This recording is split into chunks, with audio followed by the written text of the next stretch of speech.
கொடைக்கானல் அருகே சிக்கன் சமைத்த அடுப்பை அணைக்காததால் விபரீதம் நிகழ்ந்து 2 பேர் பலியாகி இருக்கிறார்கள். சின்னப்பள்ளம் செல்லும் பகுதியில் இந்த விபரீத சம்பவம் நடந்திருக்கிறது. விவரங்களோடு எமது செய்தியாளர் கார்த்திக் இணைகிறார். கார்த்திக், என்ன நடந்தது அந்த வீட்டில்? குறிப்பாக சிக்கன் சமைச்சிட்டு அடுப்பை அணைக்காததால் இந்த விபரீதம் நடந்திருப்பதாக சொல்லப்படுகிறது. எதனால 2 பேர் பலியாயிருக்காங்க? நிச்சயமாக, அதாவது கொடைக்கானல் என்பது ஒரு மிகப்பெரிய சர்வதேச சுற்றுலா தலமாகும். பல்வேறு பகுதிகளிலிருந்து கொடைக்கானலுக்கு அதிக அளவில் சுற்றுலா பயணிகள் வருவது வழக்கம். குறிப்பாக இந்த சனி மற்றும் ஞாயிறு போன்ற நாட்களில் அதிக அளவில் சுற்றுலா பயணிகள் வருவார்கள்.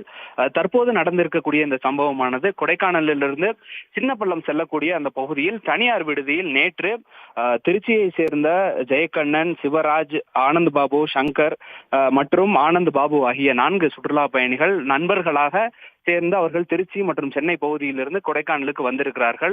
நேற்று வந்து அவர்கள் இங்க சின்னப்பள்ளத்தில் இருக்கக்கூடிய இந்த தனியார் விடுதியில் தங்கியிருக்கிறார்கள்.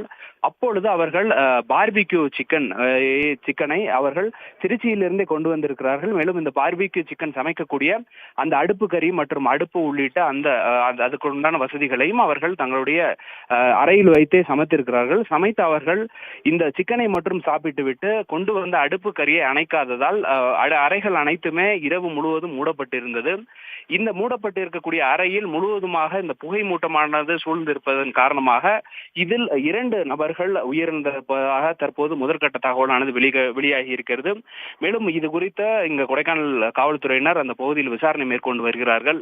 மேலும் சிக்கன் சமைத்து சாப்பிட்டு கொண்டிருந்து அந்த அடுப்பை அணைக்காமல் இறந்த இந்த சம்பவமானது கொடைக்கானலில் மிகப்பெரிய பரபரப்பை ஏற்படுத்தி இருக்கிறது.